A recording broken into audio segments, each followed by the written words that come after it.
Shalom, Bapak Ibu Saudara yang dikasihi Tuhan. Mari bersama-sama kita merenungkan firman Tuhan, namun terlebih dahulu kita akan bersaat teduh.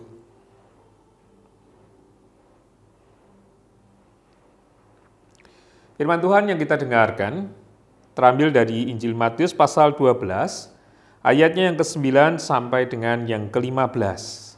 Injil Matius 12 ayatnya yang ke-9 sampai dengan yang ke-15. Setelah pergi dari sana, Yesus masuk ke rumah ibadat mereka. Di situ ada seorang yang mati sebelah tangannya. Mereka bertanya kepadanya, "Bolehkah menyembuhkan orang pada hari Sabat?" Maksud mereka ialah supaya dapat mempersalahkan dia. Tetapi Yesus berkata kepada mereka, "Jika seorang dari antara kamu mempunyai seekor domba, dan domba itu terjatuh ke dalam lubang pada hari Sabat, tidakkah ia akan menangkapnya dan mengeluarkannya? Bukankah manusia jauh lebih berharga daripada domba?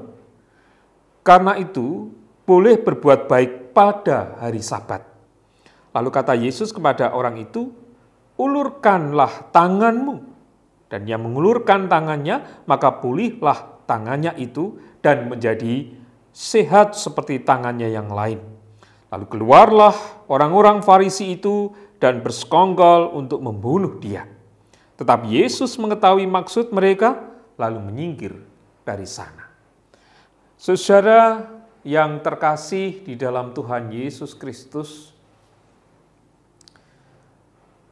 dalam kehidupan kita sebagai orang, sebagai manusia, kadang-kadang kita mendengar ada di antara kita yang mengatakan, "Saya ini hanya seperti ini, beda dengan dia yang punya kedudukan dan sebagainya. Saya orang pinggiran, saya orang yang tidak mampu, saya orang yang..." dan sebagainya. Banyak hal yang ingin mengindikasikan bahwa dirinya ini orang yang tidak berharga. Betul, saya katakan. Kenapa? Karena juga ada orang-orang yang menganggap orang lain tidak berharga. Memposisikan orang lain tidak berharga di matanya. Berbeda sama sekali di hadapan Tuhan. Tuhan melihat manusia itu berharga. Kenapa? Karena Dia yang menciptakan. Dia membuat semua orang di dunia ini. Tidak ada yang sama, kan? Cetakannya tidak ada yang sama, padahal berapa ratus juta orang di dunia ini. Tidak ada yang sama. Dan itulah hebatnya seorang kreator atau kreator kita. Maka karena begitu uniknya ciptaan Tuhan, dan ia bisa melakukan itu, maka manusia dilihatnya sebagai yang berharga. Tidak ada dalam kondisi apapun di hidup kita, Tuhan menyia-nyiakan kita. Ia menganggap kita berharga. Nah, melalui firman ini pun kita diajak, terutama dalam ayatnya yang ke-12. Tuhan Yesus kasihan kepada seorang yang sedang mengalami mati sebelah tangannya.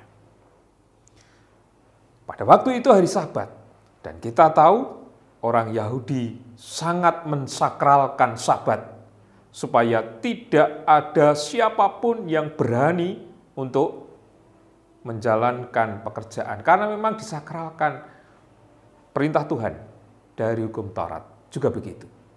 Namun kemudian agaknya karena saking sakralnya ada orang yang perlu diperhatikan, mereka tidak mau tahu. Yang penting saya sudah beribadah dengan Tuhan. Tuhan ingin mengubah itu. Betul, beribadah kepada Tuhan. Tetapi tatkala ada orang-orang yang kemudian butuh pertolongan, apakah kita tidak mungkin untuk menolongnya? Landasannya, kenapa Tuhan Yesus melakukan itu? Dalam ayat 12 dikatakan, "Bukankah manusia jauh lebih berharga daripada domba. Karena itu boleh berbuat baik pada hari Sabat. Tuhan Yesus melakukan kebaikan, menolong orang yang sedang mati, sedang membutuhkan pertolongan karena mati sebelah tangannya, karena ia melihat. Sejelek apapun orang itu tidak berharga di mata masyarakat, tersingkirkan dan sebagainya, dia tetap berharga di mata Tuhan. Ini menjadi pembelajaran kita bersama, Bapak Ibu Saudara yang terkasih. Dalam kehidupan kita, dengan keterbatasan mata kita, dengan keterbatasan perasaan dan pikiran kita, kadang-kadang kita ini seringkali membuat orang dia tidak berharga di mata kita. Bagi kita umat Tuhan, tentu tidak demikian. Kita harus mempunyai pikiran dan perasaan yang terdapat dalam Kristus Yesus. Melihat siapapun orang itu, baik punya kedudukan yang tinggi maupun kedudukan yang rendah, dia tetap berharga di mata Tuhan. Oleh karena itu, mari belajar untuk melihat orang lain itu juga berharga. Tidak ada dari yang kecil, yang tersingkirkan, terpinggirkan di masyarakat. Lalu kemudian kita bilang, jangan, nggak usah, biarin saja, jangan. Artinya kalau sudah begitu kita belum bisa belajar seperti yang dikehendaki Tuhan. Mari kita tempatkan pikiran, perasaan, kita berusaha untuk berjuang agar kita dapat melihat siapapun mereka berharga di mata Allah. Oleh karena itu, saya harus tetap baik kepada semua orang. Tuhan memampukan kita dan memberkati kita. Amin.